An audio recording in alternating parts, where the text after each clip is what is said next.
आज हमारा टॉपिक है वैलेंस बॉन्ड थ्योरी। इससे पहले एक और थ्योरी हमने एक्सप्लेन की, वो थी वेस्पर थ्योरी।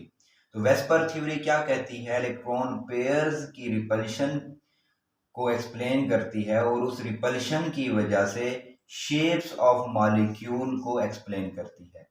यानी कि जो मॉलिक्यूल के सेंट्रल एटम पर जो इलेक्ट्रॉन पेयर्स मौजूद होते हैं, यानी लोन पेयर और बॉन्ड पेयर, उनकी वजह से जो रिपल्शन क्रिएट होती है, तो उस रिपल्शन की वजह से उसकी एक स्पेसिफिक ज्योमेट्री बनती है।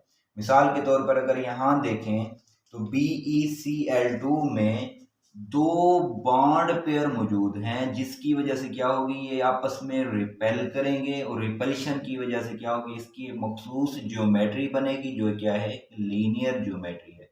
तो इसी तरह HgCl2 में भी यही है कि दो बॉन्ड पेयर मौजूद हैं और ये क्या होंगे, एक दूसरे से मैक्सिमम डिस्टेंस पर मौजूद रहेंगे, यानी एक दूसरे को रिपेल करेंगे और उस रिपल्शन की वजह से क्या होगा, इनकी एक मखसूस ज्योमेट्री बनेगी।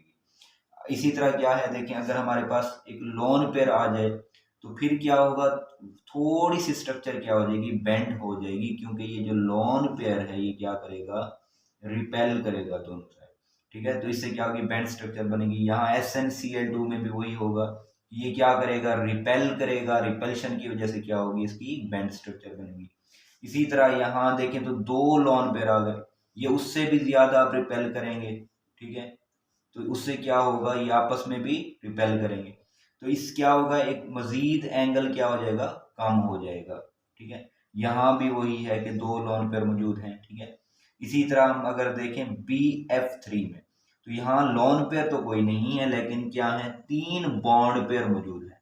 तो ये जो बॉन्ड पेयर हैं ये क्या करेंगे, एक दूसरे को रिपेल करेंगे और उस रिपल्शन की वजह से क्या होगा, ये एक दूसरे से मैक्सिमम पोजीशन पर एग्जिस्ट करेंगे और इनके दरमियान जो एंगल होगा वो क्या होगा, 120 हो गया और ट्राइगोनल प्लेनर इसकी स्ट्रक्चर होगी।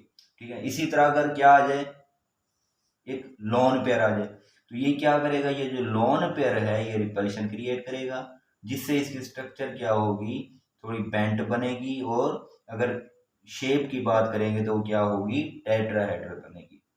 ठीक है, तो इस सब में हमने यही चीज को देखा था कि जो लोन पेयर हैं या बॉन्ड पेयर हैं वो क्या करते हैं, रिपल्शन क्रिएट करते हैं, जिससे वो क्या होती है, मखसूस ज्योमेट्री बनती है। अच्छा, अगर हम क्या करें, PH3 को देखें, तो ये जो स्ट्रक्चर है वो इससे क्या है, मुख्तलिफ है। ऐसा क्यों हुआ, यहाँ भी तीन बॉन्ड बने हुए हैं हाइड्रोजन के साथ, यहाँ भी तीन, और ये नाइट्रोजन और फास्फोरस एक ही फैमिली ग्रुप से ताल्लुक रखते हैं और उनके पास लोन पेयर है, इसके पास भी लोन पेयर है और नाइट्रोजन के पास भी लोन पेयर है। अगर ये रिपल्शन क्रिएट करता है तो इसकी जैसे यहाँ टेट्राहेड्रल जो शेप बन रही है, तो यहाँ भी वही शेप होनी चाहिए, लेकिन यहाँ जो शेप है वो क्या है, ट्राइगोनल प्लेनर स्ट्रक्चर है। तो ऐसा क्यों, शेप यहाँ चेंज क्यों, एक ही फैमिली से हैं, फास्फोरस भी नाइट्रोजन भी, लोन पेयर भी यहाँ एक है यहाँ भी एक है, बॉन्ड पेयर जो है वो भी तीन और यहाँ भी तीन, तो ये स्ट्रक्चर कैसे मुख्तलिफ हो गई। तो ये जो वेस्पर थ्योरी है, इसका मतलब है कि ये सारी चीजों को, यानी सारी जो ज्योमेट्रीज हैं उनको एक्सप्लेन नहीं करती। तो क्या ये करती है, ये बॉन्डिंग को एक्सप्लेन नहीं करती। तो इसका मतलब है कि एक नई थ्योरी की हमें जरूरत है। तो एक नई थ्योरी क्या है, ऐसी थ्योरी जो हमें क्या करे, बॉन्डिंग को भी एक्सप्लेन करे। तो इसीलिए क्या किया गया, एक नई थ्योरी पेश की गई जो VBT है।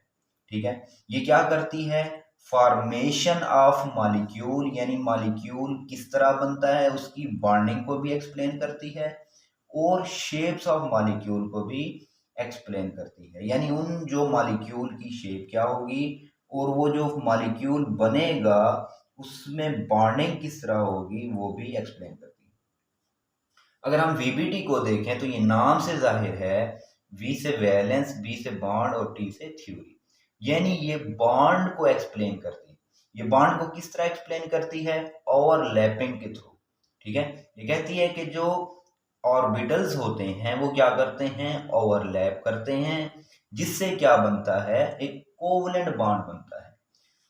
अगर हम देखें क्वांटम मैकेनिकल अप्रोच के थ्रू, तो एक जो कोवलेंट बॉन्ड होता है वो क्या होता है, दो हाफ फील्ड ऑर्बिटल्स के ओवरलैप से बनता है।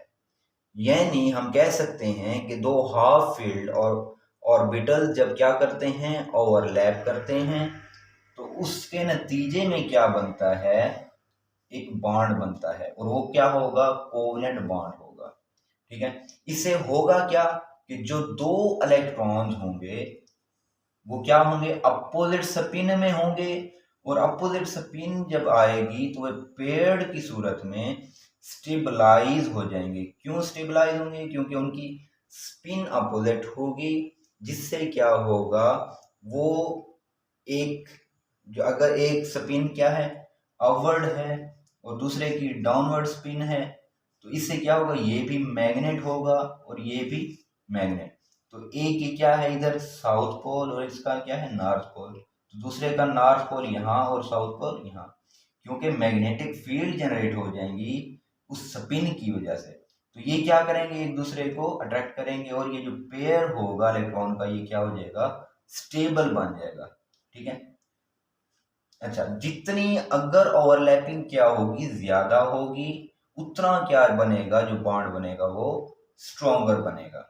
ठीक है, अगर हम ऑर्बिटल की बात करें तो ऑर्बिटल क्या है, जैसे एस है, पी है, डी है। ठीक है, जो ओवरलैपिंग है वो क्या होगी, इन ऑर्बिटल की ओवरलैपिंग, यानी एक दूसरे को क्या करेंगे, काटेंगे। ठीक है, कुछ पोर्शन क्या होगा इनका, कॉमन होगा। जैसे अगर हम यहाँ देखें तो जो एस ऑर्बिटल है और पी ऑर्बिटल, इसका कुछ पोर्शन क्या है, ये कॉमन।